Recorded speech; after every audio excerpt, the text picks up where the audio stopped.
degmadan deegaan ahaan dhacda dhuunta iyo dhuuxa nugaasha waa Xudune waa magaalo afarta gees ay ka xigaan buura gaagaaban. Xudun waxay xad la leedahay gobolada Togdheer, Sool iyo Sanaag, waxayna ka mid tahay afar degmo oo qadiimi ah oo leeyahay gobolka Sool.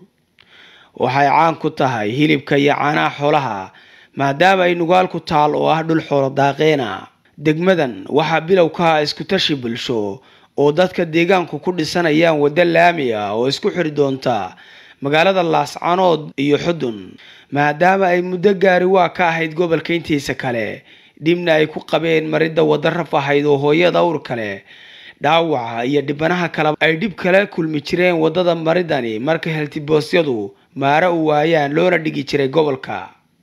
fikir xoog iyo xoolo isku geeyeen waayeelka iyo waxgaradka deegaanku waxa 10 kiiloomitir maraysa wajigii koowaad ee wadada, sida uu sharaxayo injineerka wadada gacanta ku haya.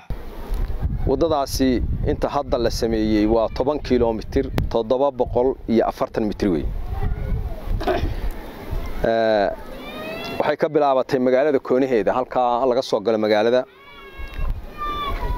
laba meelood baa laga soo gali jiray. meesha ugu weynna waxay ahayd halka la yiraahdo Duska.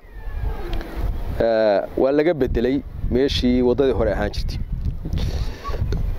dhinaca kale oo safarka kale loo bedelay wadadii dhinacaas loo bedelay. waxay keentay kulley dheeraad iyo caqabado badan, buuro badan bay martay oo noqday in la gooyo oo kharash badan naga galo.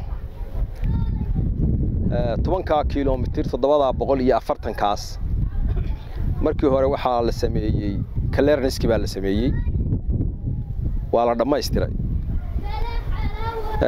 waxa lagu bilaabay gooyntii iyo buuxintii baa lagu bilaabay, qaybtaana waa la dhameystiray. waxa la wixii boholaha iyo wixii buuraha dhammaan waa la gooyay oo waxa laga dhigay meel ku wanaagsan socodka gaadiidka. deegaankan waa mid nabad ka jirto, waxay baahi weyn u qabtaa inay gacan u helaan wadadan sidii loo dhisi lahaa, sida sharaxayaan odayaasha deegaanku oo fariin u diray bulshooyinta Soomaaliyeed.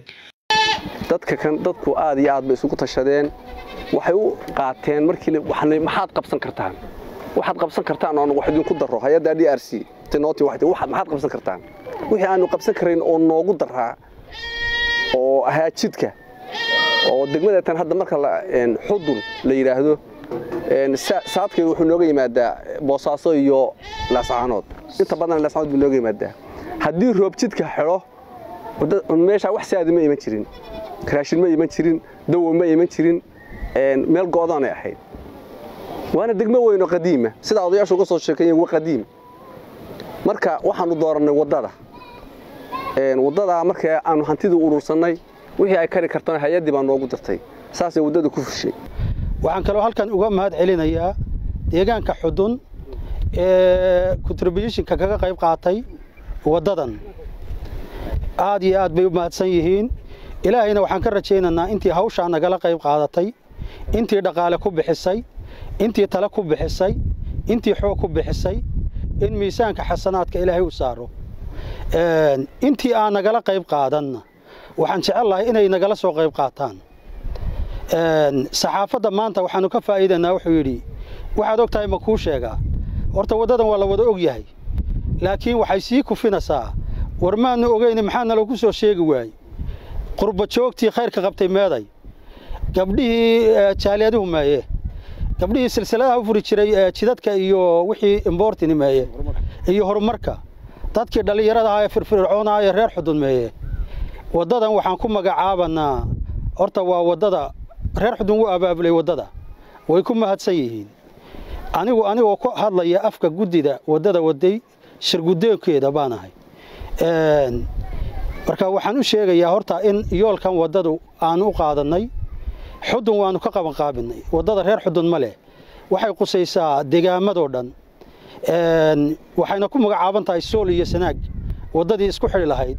insha Allah bidmillaahi kariin inay noo noqoto yoolka iyagu weeyii.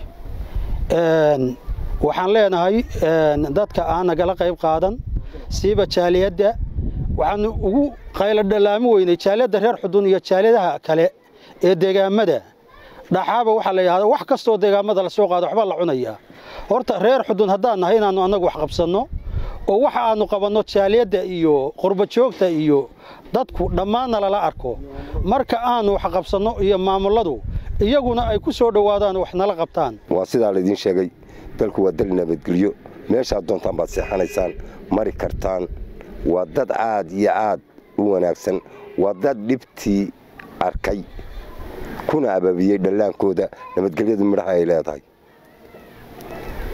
nin waliba meeshu doona seexanaya lama oranayo kan meel heblu ka yimi gobol buu ka yimi meel buu ka yimi waa dalka Soomaaliyeed ee walaalaha inta markaan uga gudbo wadada waxa la yiraahdo horta Soomaaliyo dhan dal ajnabi oo dhan umada oo dhan bay wax taruta gobol male oo maamul male oo shakhsiyaad gaar ah male oo dawlad federaali male waa umada Soomaaliyeed safarkooda iyo wanaagooda weey haweenka oo hormuudka horumarka iyo nabadda oo dadka inta badan ku dhacdo dhibaatadu isla markaana baadi goobaya siday uga bixi lahaayeen marka anagu hadaanu nahay haweenka waanu ugu jilcsanahay wadada tawmulaysa iyada oo maxay tahay aan isbitaal fiican ba haday doonto aan haysan ay jidka ku dhig baxdaa ta maxay hayto kale maxay tahay sida kale waxa uu sataa